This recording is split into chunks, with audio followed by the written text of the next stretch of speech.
On devrait genre...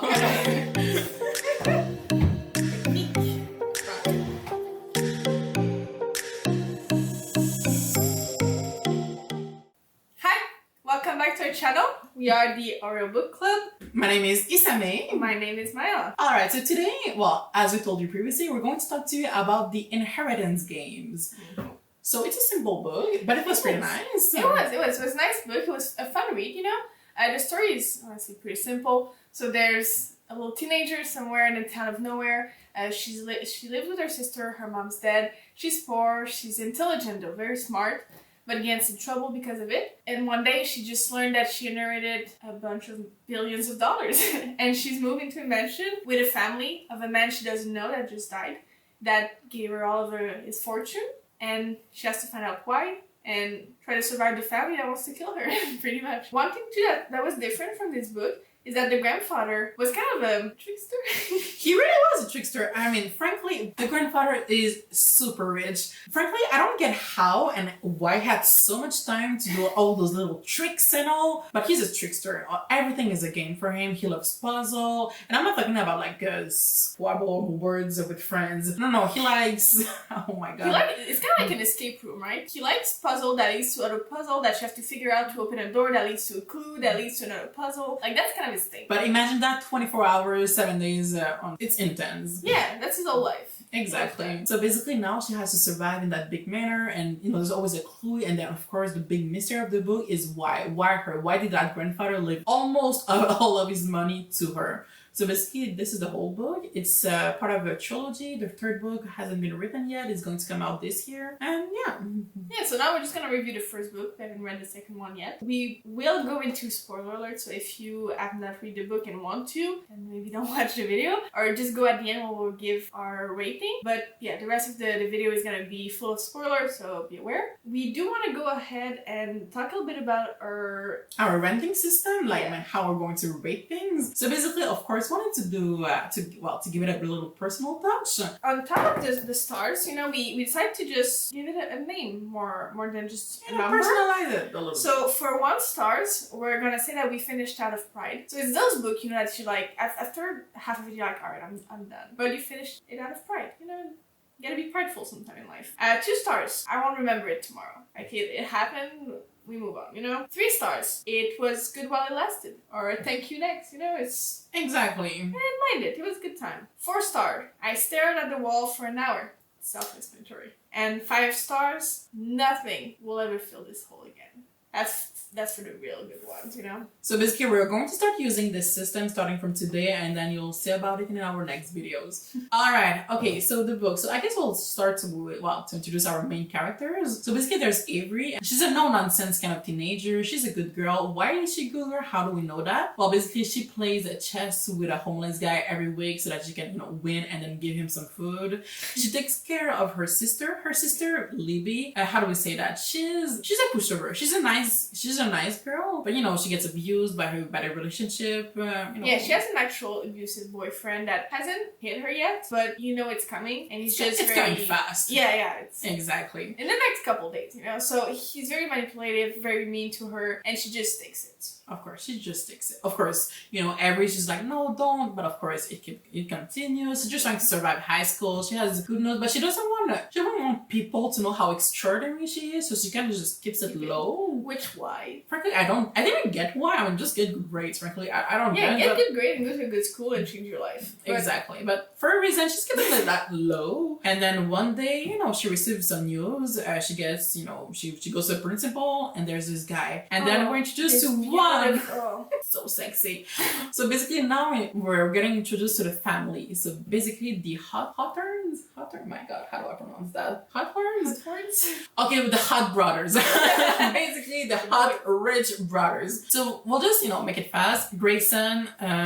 Well, if we go in like order, the first one, the oldest one is Nash. He's the savior with a God-saving complex, and he hides behind this life like, I'm a nomad and I don't care about the money. I'm just a cowboy who goes to ranch and I save people with my hotness. Yeah, he hides behind the fact that he has a lot of money to feel like he doesn't need money, you know? So anyways, he does smash the oldest one. Then there's Grayson. Grayson he's basically like a businessman in the making. You know, he wears suits. I mean, he's 19 years old, but he acts as if he's like 27. Yeah. He's like, school, I don't know her. Like, you know, there's a foundation. I'm working, man. Exactly. Immediately, he's the one that really, he's suspicious of Avery. He's like, who the fuck are you and why does my grandfather knows you? And, you know, I'm going to protect my family from you because I'm the protector. I get shit done. So this is Grayson. Third brother. Jameson.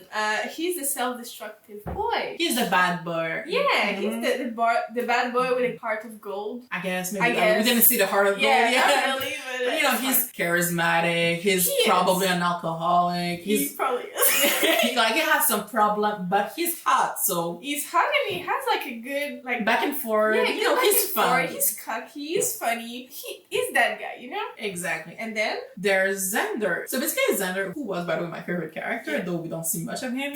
He's kind of like, and I'm quite sorry about all my crazy Harry Potter reference, but he's basically the mad scientist guy. He's a Ravenclaw. Like he only thinks about his experiment. He has a whole room which is basically creates machines. We don't really get into it, but he's just there living his best life. Yeah, he's just having fun. Exactly. And he's very funny. He's very cute. His intelligence, you know, that's so he's nice. One of the less aggressive brothers. I mean, actually, he's an aggressive eater. You know, he's a cowboy with a heart of gold, but he's like, you know, if you touch a woman, we're gonna kill the person who says that. And Xander is like flowers and machines and creation.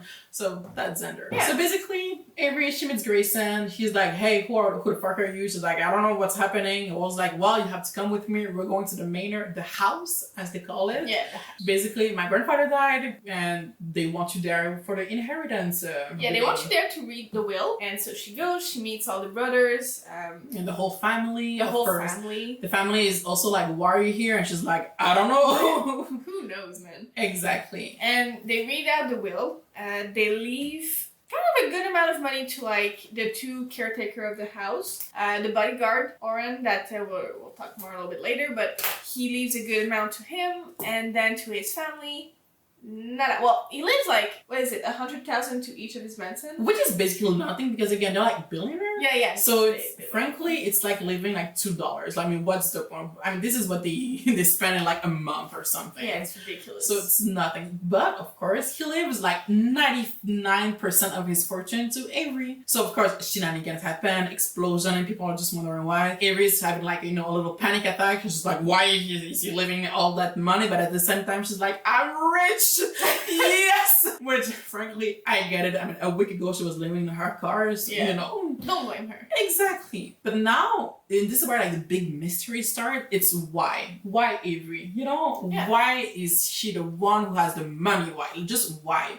And of course, she claims that she doesn't know that, and we know it as the viewer, But again, the family, how can they trust her? I mean, why? What's happening? So basically, we want to know why. So this is the book. Yeah, pretty much. And they think that like she manipulated the grandfather, but Xander, our boy, is just kind of like, no. If you think you were manipulating my grandfather, he was manipulating you. Like, there's no way you would have done that. So from the get-go, we just know that she has nothing to do in there, and he's just once again living his best life. But before leaving, actually at the reading of the will, the lawyers kind of distribute letters to each of the family members. To Avery, the letter just says, I'm sorry, take care, bye. And to his grandson, he leaves the same letter. And they see it as a clue. Especially, actually, Jameson and Grayson. Nash and Xander don't give a damn because Nash doesn't want the money, Xander's just living his best life, So basically, frankly, even on my clues, okay, example, frankly, I'm not the kind of person who gets the clues. I mean, the book told me that yes, they resolved it, and I was just like, all right, I followed the book. Good for it, truly. I mean, she got it, like she understood then the anagrams and all of that. I didn't. So frankly, most of the book, example for me was we're fighting clues, we resolve the clues, and repeat, and like some stuff happened. But it was mostly that for the kind of the rest of the book. Oh, there's also another character. She's dead, but she was part of the story, like really part of the story, and her name was Emily. So basically, Emily, she was kind of like a family friend, especially of the boys. She lived with she was the granddaughter of the caretaker of the house. So she would come during the summer with the boys and they would spend like a month together playing as they were kids. But she always had a weak heart and she needed to get an operation for it. So she was kind of kept in that bubble of like, you need to stay inside, you need to be safe, you need to not like extend your heart right. So she never had any chance to live. So at one point she moved in with her grandparents or moved close by anyway so she could spend more time with the family and the boys and all of that. And she had her heart operation, so she went wild. And when we say wild, guys, like super wild, you know, like she couldn't live her life before and suddenly she just had this freedom. So she went for it. And of course the boys, they were kind of like, hey, that's nice of her and she's pretty. So of course, boom, love triangle between Emily, Grayson, and Jameson. Nash, again, too old for that, living his best life. And Alexander, he doesn't seem interested into love and that kind of stuff. So living his best life. Also. Exactly. So basically, you know, they went, you know, and they're rich, frankly, so they could do whatever they like. Parties, drugs, anything. Yeah, they went like driving fast cars and like jumping off bridges and, you know, climbing mountains, that kind of thing. Like, and Emily, is the limit, you know? Exactly. And Emily, she had kind of like that power over the two boys. The two boys were, and of course, they don't even know if they were truly in love with her because there always been this competition between, the both of them. And basically, they were in love with her. They wanted her to go out with them. But Emily was just like, you know what? I'm hot, I'm beautiful, and I don't want to choose. So I'm keeping you both for myself. And they were like okay with it, but they didn't want to lose her too. So they also saw it as a game because those four boys grew up with their grandfather. Their mother wasn't really there. Their dad wasn't there at all. So, and their grandfather, as we said, is very into games and all that kind of competition. So they were raised and competing against each other and who's the best. So the Grayson and Jameson, when they started dating Emily, they saw that as a game too. Of like, who's gonna win and be the one that end up dating the girl. So they used it as a competition. True, but at first I believe that maybe they started it being like, I mean, sure, we like the girl, but we're not in love with her. But time passes and it's like, wait, I actually want her. Yeah. I actually love her, but it's still a game and I want to win against my brother. But at the same time, Emily was like, you're not the only one that is playing. I am playing too and I want both of you. I don't care if it makes you happier or not. I want both of you because it's something that is really seen in the book is that Emily was selfish. Yeah. It was really like her, like me, myself, and I, her desires, her way, everything. And frankly, we can still see her influence on not only on the boys, but there's other characters. So she had a sister, she had a friend, and basically we can still see how even today, like they're obsessed with her. Like they are obsessed with her. Emily is the character which frankly frustrated us so much more, is that they kept mentioning her, and Avery was just like, who's Emily? Like, who is she? No, that's the thing, she never asked. Oh, in her head. Yeah, that's right. She was like, in her head, she was like, who's Emily? I was so goddamn done. But like, she never asked about it. Yeah, at one point she goes to school, because she's a teenager, right? So she has to go to school. And she meets Tia. Tia is like a nobody for now, but she's a very popular girl at school, so she meets with them. And she's like, oh, you're with the boys? Don't trust them. They're like danger and they destroy everything that they touch. They killed Emily. Yeah, the last girl that they met, they killed her. And so that's it. She doesn't ask more questions. She's not like, what do you mean? What do you mean kill her? What do you mean? Happened? She's just like, alright, okay. Yeah, then she go and meets Jameson in the library, and he's like, she asks a little bit about it. She's not just like, oh, you killed a girl? He's like, her name was Emily. And she's like, cool, moving on. But it's kind of like, that I could see the hurt in his eyes, so, and I'm just like, fuck the hurt. I mean, if someone died because of you, I want to know. I don't know. I will ask exactly. questions. Like, especially since I have to interact with both of you, right? I have to be in your family. I need to know why you killed the last girl before me. Exactly. Like, is it a game? Is it something that always happens? Just give me more details, but you never ask. Like, truly never ask. Got remind her so badly. So much. And especially in the book, they were doing and when I say we keep mentioning Emily, but we'll never explain the situation or anything about it. We'll just be like, Emily, and then just run away like in tears or something. Yeah, it kept happening. So annoying. And like, I hate when, for the sake of mystery, the characters don't act. Like, in real life, Avery, we said before, she's very inquisitive. She will ask you what she has on her mind. But when it came to Emily, because the writer didn't want to spoil the mystery, right? She would never ask to not hurt their feeling. Fuck their feelings. You don't know them. Ask it away. Truly ask it away. So basically, like I said, they keep discovering more clues because again, they left out the letter meant the clue. Okay, so maybe it's the grandfather telling them like, hey, this is why I chose Avery. So they're trying to discover it. Why? In the meanwhile, because Jameson, he's obsessed with the clues, he's obsessed with the game. Yeah. Grayson is just trying to survive and trying to deal with all of it. So he's in the game, but not as much. Yeah. Xander, he seems in his own world, and Nash, he doesn't want to play. Like he's just Nash is doesn't care about the money. exactly. He keeps saying that. Exactly as the handsome, rugged cowboy. Yeah. Alright, so And Jameson, when he saw the letter, he was like, my grandfather left you, Avery, as a clue. You're not just there. You have to have a meaning. So he brings her along with kind of finding out what the clues are and trying to figure out what's going on. Because he says, you're the key to this mystery. And that's something that's kind of important to know, just because you're never really sure if Jameson is actually interested in Avery, like romantically speaking, or if she's just a mean to an end. And Avery, for her part, we know that she's interested into Jameson, but not, I would say, in a romantic way for now. But there's lust. She's all about the body and oh my god, his abs and the muscle. I mean, the girl is horny for them, which frankly, I get it. She's a teenager and they're hot dudes. That's all you need. Exactly, who are basically, And again, then toxic yeah. and, and she's all about that because for now, and this is where we can see the beginning of a love triangle because of course there is a love triangle. I hate it. Basically, she's attracted to Jameson, but she's attracted to Grayson. And speaking of Grayson, so again, during much of the book, it's really Avery and Jameson who are trying to, get some clues and discover some things. Grayson, for the first, half of the book, Just exists. he just kind of exists. He's there, but he's only, meant to her because he's like, I know that you're a gold digger, there's a secret, there's a snake, and I hate you, and I'm going to find the clues, and I'll protect my family. This is him for, the first half of the book. Yeah, she's like, but Grayson. Exactly. Why? But you're hot.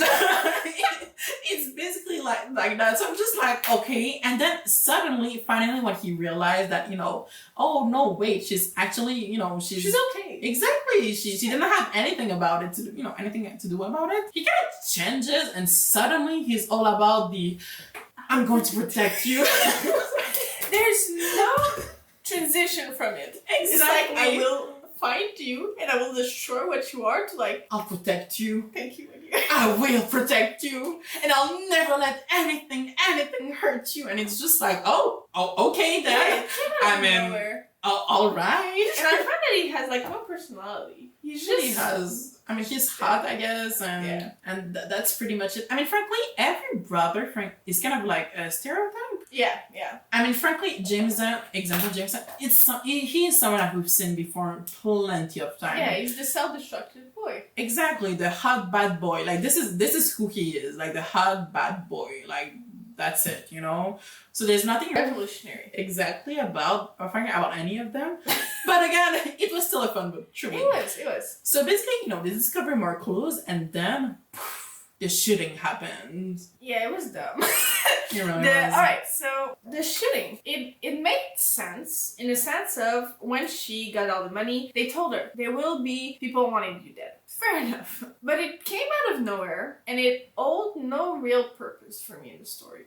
I could have gone without it and it would feel the same. So they Truly, yeah. They resolved one of the clue, or they tried to anyway. I think frankly it happened because, they kissed, because of the tragedy of it and oh my god and adrenaline, so Jameson and yeah, it was Avery, kind of hot. they kissed, But okay, here's the thing. Mm-hmm. The reason why I like the kiss between Jameson and Avery is because after that he was only interested with her still because of the game. And she realized while they were kissing, because he was still talking about the games, and she was just like I'm kissing you right now, That's what turns it on, He didn't care about her. It was like, oh, the game. She was like, okay, so I'm just a means to an end. And I like the fact that Jameson is aware of it. He's like, yeah, I can only focus on one thing at a time. So and right now while the game is there, I'll never really be attracted to you in a sense. And you would have think that it would have broken something between the two of them, but not really. No. She was like, but he's still hot. Yeah. So that's my main problem with the book, honestly, in the sense that Alright, you're a teenager. You go to a trash school before. You played chess with an homeless guy. Like, you clearly are aware of what are the problem in the world. You're at the bottom of the society, truly. Yeah. You gain a bunch of billions of dollars. You have a foundation that's already there for you to make a change in the world. You are going to the best school with the best, like, people, I guess, best teacher, you know? You could learn so much things. You have so much hobbies. You can do whatever you want. And you focus on two boys.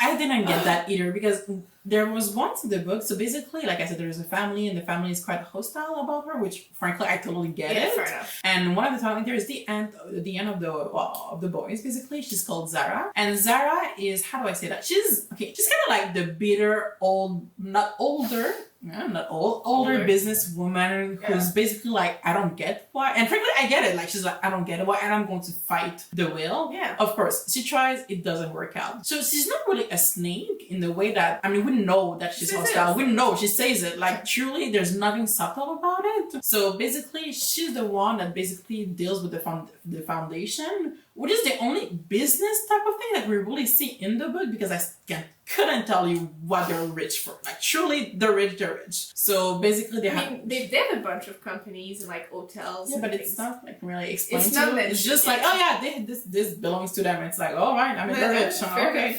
So because she deals with the foundation, and Avery's like, you know what? I want to deal with it because after all, it's kind of mine. So I want to deal with it. And I'm just like, oh, okay, you know, she's going to learn something. I didn't understand why the foundation almost, because sure, she's a nice person, but she had some goals at the beginning. She wanted to travel. She wanted to just go out of her situation. But now she was like all about the foundation for like a hot second. Because when she arrived, it was Grayson who was going to show her. Beautiful Grayson. Exactly, and Grayson was doing his thing, which was, again, I'm going to find your plan. And then they passed like a day, maybe trying to see. And frankly, I feel like it's some lost opportunity because we could have seen much more between Grayson and Avery, but it kind of cut the day. And she was just like, at the end, it was like, oh my God, there's so many things that I'm learning. He's like, yeah, and that's pretty much it. We don't see much more conversation between the two. It's a lost opportunity. Like, I would have liked that. I could have, at least developed them. Yeah, but they could have like started a relationship, just like friendship, right? But just a relationship there that we would have seen later on build onto.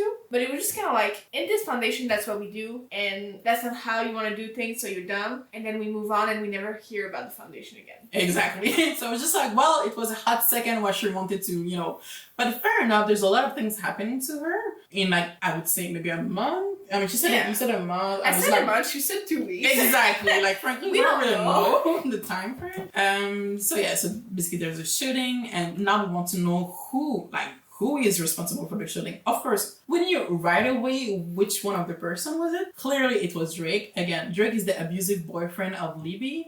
He's been trying to contact Libby, be like, hey, I love you. Now get the money, bitch. Yeah. And Libby's like, no, I don't want to, but I won't erase his phone number because I'm a pushover. Oh my God. So basically, Drake was, I guess his logic was like, if I kill her, it will go to the sister, and then I can manipulate the sister so she can give me the money. Exactly. It's a little bit intense of a plan, but for billions of dollars, you do what you gotta do. Exactly, you get crazy. But one of the mystery now is who let him in. You know? Because to do the shooting, the whole house is like it's protected. It's protected to the max. So for Drake to go into the property, even in the forest, you have to have an in. You have to have someone in the place to help you go in. So she was like, all right, who is it? So we have a choice between, obviously, the 4 boys. We have Zara, that is the end, that's like businesswoman thing. We have Sky, which is the mom of the 4 boys. And we have Constantine, which is the husband. And frankly, everyone can be a suspect because everyone is mad about the fact that Avery got the money. Except like Nan. She's like fucking 98 years old. Exactly. Like if the grandma wants you dead, then frankly, what can you do? It is what it is. Exactly. So, there's a lot of suspects, and frankly, Avery feels a little bit more, she feels alone. She feels like she cannot talk about it to Libby, which again, I feel like is another lost opportunity because Libby, she doesn't do much in the book. She does nothing. So basically her only purpose is for her to have the bad boyfriend so that Drake could shoot Avery later. But frankly, she's kind of there and she bakes, and she may have a relationship with Nash later because as we mentioned, Nash is a savior of hot damsel in distress, and Libby is she's always one. in distress. So Yeah. it could have been something. At least Libby stepping up as a big sister, but no. So she doesn't talk about it. So I guess that hey, so she feels alone. So in that way, I think she kind of relies on Jameson because at least there's He's still the the one. game, Yeah. the clues. So she'll continue the games, and Jameson is there. And it's always nice to have another human being with you. So I guess that reinforces their relationship, which it's not much of one, but it's what you can get. Exactly. Oh yeah, she does have a best friend. Oh yeah, I she forgot does about have her. a best friend, Mhm. but we never see her. First of all, we hear about her because they text and they call each other, but we never met her. Exactly. Maya, I believe her name was Max. Max. Oh yeah, Max. She lives in how do we say that? Her parents are strict. They believe in a no computer, no cell phone kind of way. And basically, since now Avery is a multi-billionaire, they've been harassed too. So of course, the parents they punish Max. Because, Well, that and also the fact that because everything crazy was happening to Avery, she didn't ask about her friend. She wasn't like, hey, I almost got shot, so how are you, by the way? Because, I don't know, it doesn't fit in a conversation. And Max was like, you don't care about me, you never asked me how I am. I assume it was something that was kind of growing in her, but once again, we talked to Max like 3 times in the book. So. But I was kind of grateful to that because a lot of times in YA novel, I feel like their friends always resolve everything is about the main character. Yeah. Sure, there's friends, but the friends at the first either they're way too dedicated. Way too I'll do anything for you because you're the protagonist. Oh, you want me at 2 a.m. there? Oh, of course. I'll be there and I'll make you a snack and I don't know anything that you want. So frankly, I like the fact that Max was just like, hey, I exist too. Exactly. I have a life. I have, things that are happening to me and you never ask about it. No. I want to be mad at you, but of course you just got shot, so I cannot really complain. And Avery was just like, oh my god, yeah, sorry about it. Of course she doesn't think much about it later, but I like that. I was just like, yeah, Max is her own person. She does just exist to because please of Avery. Avery. Yeah, for sure. So, they continue with the games, and then there's the ball. The ball? The ball. Well, not necessarily the ball, but the thing. Oh, yeah, the gala. The gala. So the gala, for some reason, Tia is now part of the family. So she's the niece of the husband of Zara. So everyone's connected in this Everyone, thing. truly. So she's part of the family. But in any case, she wasn't in the house, now she's in the house. And for the gala, she's like, oh, you would look so pretty. I know what I'll do with you. So she gave a picture to the hairdresser and gown maker and all that type of people. And they make her up. And then she goes to the gala, Avery speaking. And when she gets to the gala, Jameson freaks out. He's dropped his glass of champagne. Yeah. And he looks at her like, oh my god, what's going on? And Avery's like, am I so pretty? Avery's like, oh my god, what's happening? And then, of course, we realize at this time that actually, if we remember, Tia was Emily's best friend, and Tia blames the boys for Emily's death. So she just wants to hurt them. This is her thing. In the book, she just wants to hurt them. So of course, she kind of dressed up Avery as Emily. Yeah, they look similar. So when Grayson's heart was like, Emily! And then, he went away and crying, whatever. And, at this time, we're at the 3/4 of the book, something like that. Yeah. And again, Avery still didn't ask much more about Emily. Emily, it kind of feels as if she's alive because, again, she's so present, into the boy's life. And frankly, I thought it would have been her moment that she would have been like, enough is enough. Tell me everything. But no. Everyone is still like, Emily, but we don't say much. No, Emily, she just runs to the bathroom. She tried to take off her hair and she's like, change I'm so her sorry. gown. And then she goes to Grace and she's like, I'm sorry, I didn't mean to. And it's like, I know. It's like, ask questions, please. Be like, what's going on? Why did Tia make me up as her? I don't get it, But no, she doesn't do that, obviously. So then, after things happen, they go into a helicopter ride, I believe, maybe with Xander. No, Xander sent the helicopter though. Yeah, true. So they basically discover, we think what is the final big clue, which leads them to, oh my god, the numbers, whatever they were researching. Well, basically, that is... the day that Emily dies. Exactly, which is also her birthday, I believe, something like that. Yeah, so it's the day that Emily dies. It's 4 numbers, so it's 1108, if I remember correctly. Mm-hmm. Something like that. And so they say, oh, well, it's the 11th of August or the 8th of November. You know, they mix the dates around. Exactly. And they come to a conclusion it's the day that Emily died. And Every's like, oh, but it's also my birthday. But they were just like, yeah, fuck it, dad. Yeah, who cares about your birthday? It's the day that Emily died. And frankly, the boys' conclusion why their grandfather like did all of that was basically to remind them that Emily died because of them. Yeah, they thought they Which just is finished him. Fucked up. Because again, the grandmother was basically the one who raised them. Sky, the mother, she's basically like a teenager, like an always teenager. She's the kind of person who Spirit, you know? exactly, but like a fake free spirited. Like you would have told her like, hey, I'm really sad my parents died, and she would be like, look into your chakra. Oh, we'd be fine. And she thinks that she did something there, you know? Yeah. Sky isn't, I mean, she's not really a good woman. She's not a good mother. She's just there, you know? Yeah, no, they explained when they were younger, the boys, that she would leave the house to be kind of like, you know, rebellion. And she would come back a few months later pregnant. She would give birth to the boy and try to be a mother for a couple weeks to a couple months. And like, yeah, that's not for me. And just drop the boys, leave, and the grandfather was left to raise the kids. Exactly. Of course, I mean, they were rich, so he could afford it. Yeah. Fair But enough. still, you know, he was the one who mostly raised them. And then, you know, he dies. And he did all of that just to remind them that, oh yeah, you know that random girl? Yeah, she died because of you. So, I mean, I don't know why the boys believed it. Like, they're already grieving for the grandfather, right? So they're already in pain. Jim is like super self-destructive. And they really think that their grandfather's like, I will kick a man that is already on the ground. Like, I mean, frankly, it made no sense. But at the moment, the boys are just like, you're right, grandfather, it was my fault. I mean, frankly, I feel like the grandfather didn't give a shit about Emily's death. Like, truly, you know? He really did. But, I mean, alright. So, I mean, we think it's the end. Avery is just like, it can't be just that. And he chose me because my date of birth was like, the date of death of Emily's. Yeah. And that's why he chose me. Like, why? So, you know, she thinks a little bit more about it, and then suddenly she has like, oh, wait, I think I get it. And there's the, you know, the big, you know, conclusion. Yeah. And it's more clue leading to more clues again. exactly. And she meets with Xander. Oh, wait, before that. She meets with Xander's, and he kind of brings her down to a tunnel. They go to a tunnel together. They realize that they need the 4 boys to open the last clue. So they need the handprints of the 4 boys to open the It's so like Indiana Jones territory. Like the 4 boys have to put their hands so that they can enter. It's but no, so stereotypical. And they're rich like that. Yeah, they're rich like that for sure. I would probably create a house like this if I was like super billion rich, you know?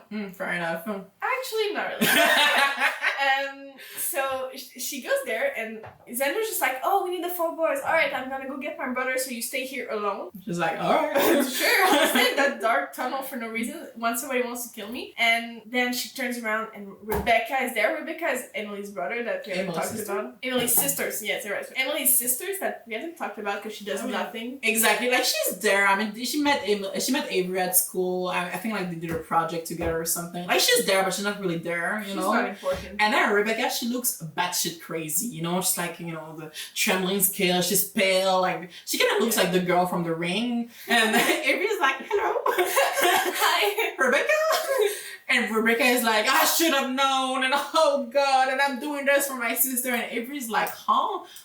I don't get it. Obviously, the first thing is like, so you try to kill me? Why? But Rebecca's like, no, whoa, chill. I didn't try to kill you, but I saw who did and I didn't tell you. And Avery's like, why didn't you tell me?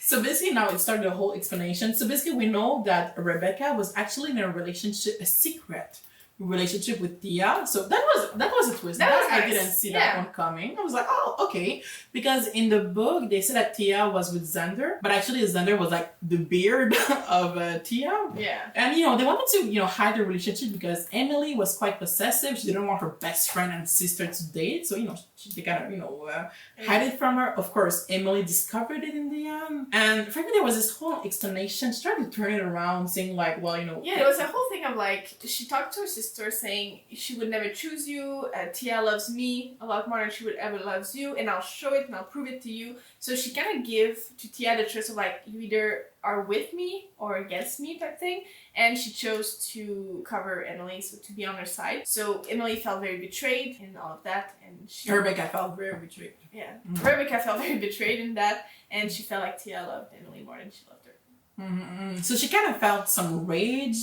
because of Emily, and I feel like she kind of blamed herself for Emily's death too. They all do. Frankly, they all For do. no Like, way reason. too much. Like, they all need to see a psychologist. Like, seriously. Like, Yeah. I mean, they were so rich, but they couldn't afford a psychologist. Frankly, I don't get that. But all right. So basically, she's just like, I know who killed you, and who tried to kill you, and I didn't want to say who because I feel like Emily would have wanted the money, but you got it. So, you kind of have to die because Emily would have wanted you to die. Yeah, it was so dumb. It was so dumb. I was just like, huh? I'm trying to understand, like, the logic, but alright. No, I was so like, when she said that, I was like, bro, what is that? That was the dumbest reason. And at first, I thought that Rebecca was going to try to kill her. Yeah, I was like, I'm up to that. Like, okay, but then, like, Grayson pops up and he's just like, Rebecca, you should have told us. And then... and then nothing. And then, explanation. And it turns out that the person who left, Drake in the mansion, the house, was actually Sky, the boy's mother. Which, frankly... It makes sense. It makes sense. Because, again, like we said, Sky is the eternal teenager. Yeah. She has no control over emotion. Exactly. There's no consequences to her actions. She's a real snake. When we're introduced to her, she's kind of like that boheme, hello people, I'm all Peace and full of love, and so it kind of already forms a contrast between the two sisters because again, Sky, even her name, Sky, it's again boheme, beautiful, big pearls, like haha guys, and she kind of feels really organic. And then there's Zara, who's like cold pearls, the pencil skirts, exactly. So the fact it was Sky, I was just like, you know what? Yeah, it wasn't the best of the plan, but at the same time, Sky never had to be smart. Yeah, she just had to have an emotion, act upon it, and there was no consequences. Exactly. So of course Avery is shocked because she was just like, man, I talked to this woman. This woman looked into my eyes, and I mean, she's shocked. And Grayson is just like, you know what? Just trust me. I'll deal with it. It's the whole thing of I'll protect you. I will never let anyone hurt you again. I'm like, Grayson, since when? Surely since when, like we said, guys, it's jarring. It's from one day to another. It's like, I hate you and you're everything that is wrong in this world, so I will protect you with my life. Exactly. And it's like, oh, okay, I guess we're doing this. And so like big reveal, boom, the other boys arrive, they put their hands, and then it turns out that the big reveal in a sense was that the grandfather wanted Jameson and Grayson to get along. Basically. That was it. When he saw how Emily's death affected them, and how they grew apart, he was just like, you know what, instead of going therapy, trying to talk to them, it's like, when I'm going to die in a couple of years, I I'm will going to give them a game so that they can just, try to get back together. You know what? To each their own. To each their own family dynamic. Do what you gotta do. But yeah, that was the main point for the boys, right? But the real reason why he changed his will and why everything went to Avery was because he wanted people to find his son. So son or son-in-law? Son, yeah.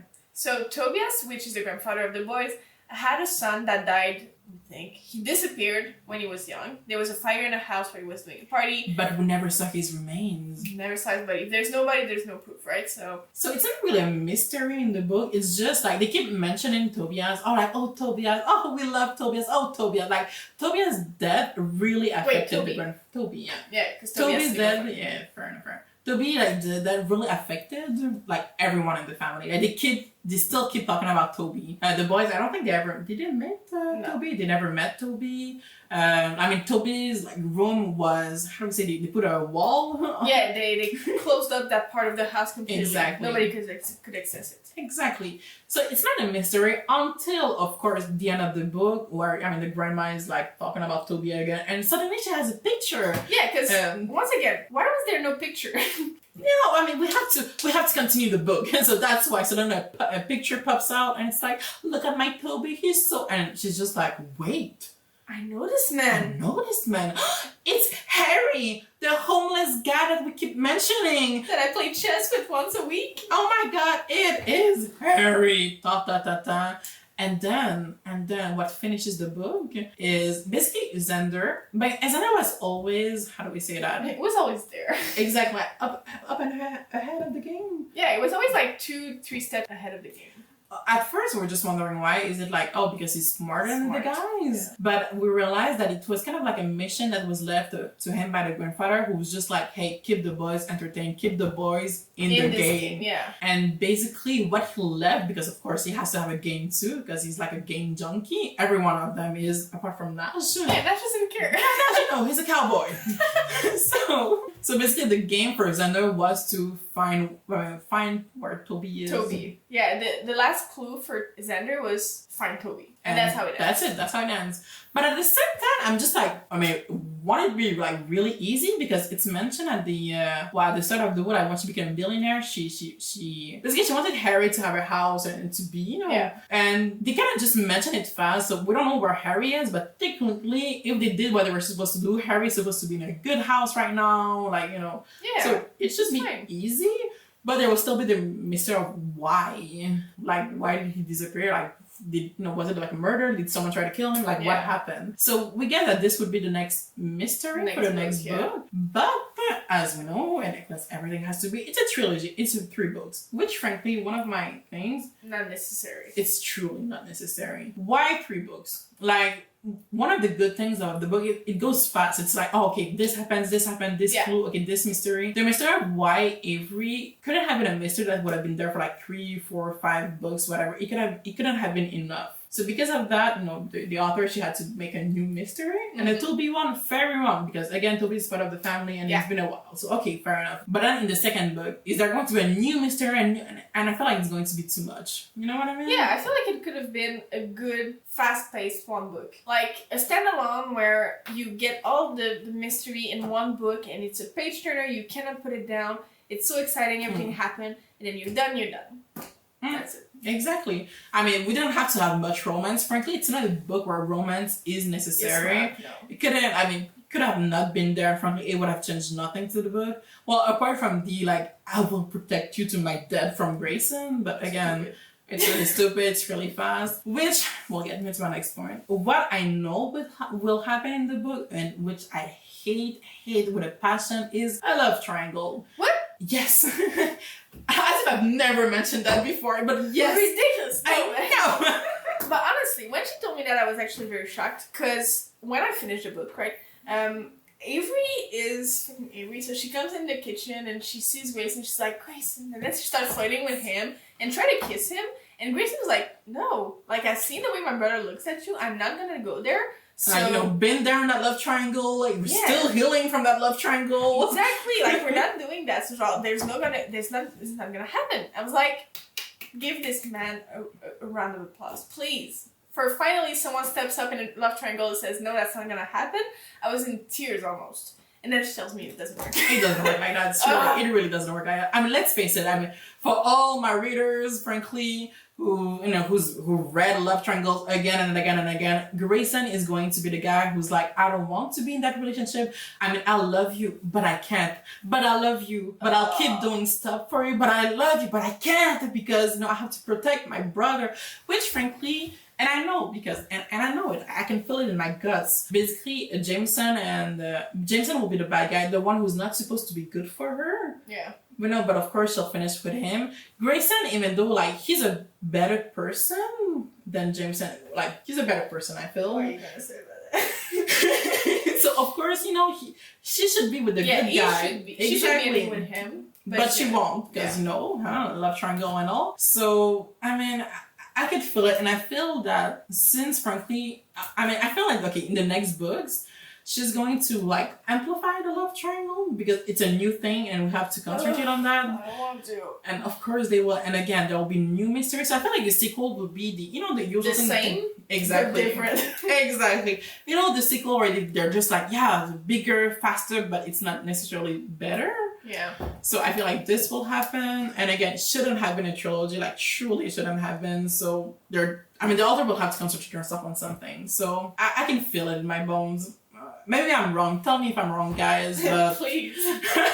I mean, not my style, truly. Yeah, I know. So that was a review of that book. It sounds very mean, but honestly, it was a good book. Yeah, it really was. I liked it. I'm not a Clue person, but I liked it. I kind of like read over it a little bit. But Yeah, I like liked the characters a lot. I like the relationship between the brothers. It wasn't touched on a lot, but it was there anyways of like them really loving and understanding each other. There's a lot of times where Xander, for example, would say like, I know the answer, but like Jameson and Grayson need it more than me, so I'll just leave them have it. There's a lot of time where Grayson would wait for his brother to find a clue at the same time so they could like work the next step together. So there was a lot of love into that, but it wasn't really defined. But it was there. I liked that. one thing I don't get that, frankly, I think it wasn't necessary. Why were they in high school? I don't know.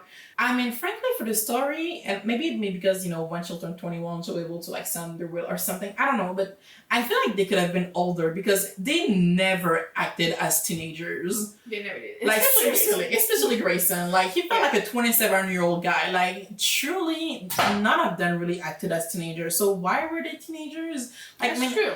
Like, truly, like, I mean, they're barely in school. I mean, she it mentions like it. twice. Exactly. That's it. Like, they're not really in school. It kind of felt like, you know, one of those like teenage TV shows that we see. And sure, they're, they're like, high 25. schoolers, but they never have like exams, they never have tests, they never have homework. Alright, so what was your rating? Okay, my rating was, it was good while it lasted. I like the book. I like the characters. I don't love them though. I like the house. I like the fact it was its own thing, and the grandfather kept just, you know, adding more to it. There were like secret pathways, there were like secret rooms, there were, you know, if you move a book or a room, which will reveal itself. Yeah. Like, I love that about the house. It felt like it was rich. It felt like the house was kind of like personalized, a little bit like, again, its own thing too, because again, the grandfather just kept adding to it. I love the fact that the boys each have their own thing in the house. Frankly, I wouldn't be surprised that there would be like a stable in one of the rooms. For example, Nash. Frankly, that wouldn't be a surprise. So I like that about the book. I'm still a little bit bitter about the fact they're going to make a trilogy out of it. But yeah. It is what it is. Exactly. Yeah. What about you? For me, I'll actually give it a stare at a wall for an hour. Really? Yeah. Most of it was because of anger a little bit at the end of the book. I was still, thinking about like how mad I was at the whole Emily and Rebecca thing, but it stayed with me, and I like the character. I think they're funny. I think they're nice. I like the story itself. I like clues. I'm a big fan of escape rooms and all of those, so it was fun to kind of try to figure it out as I go. And yeah, it was just a good, fun read. Are you going to read the sequel? Yeah, why not? Alright then, well, you'll tell me how I'll it goes. let you know how it goes. Thank you. Alright guys, okay, so now for our next book that we're going to read will be, what will it be again? It'll actually be Noughts and Crosses. Yes, Noughts and Crosses. So yeah, that's a book that we read when we were young. So it's actually kind of like one of the things that Throwback books, Exactly, one of our throwback books that we loved as young, but now they're going to read it again. Is it as good as before? So We'll basically, see about that. we'll see about it. So if you want to be part of the book club, first thing is to subscribe. Second thing is to read the book. So next one is going to be Noughts and Crosses by Malorie Blackman. We will post a new video about it in 2 weeks. So if you want to be part of it, just read it and watch it with us. Alright then, well, see Take you care. guys. Bye-bye. Goodbye.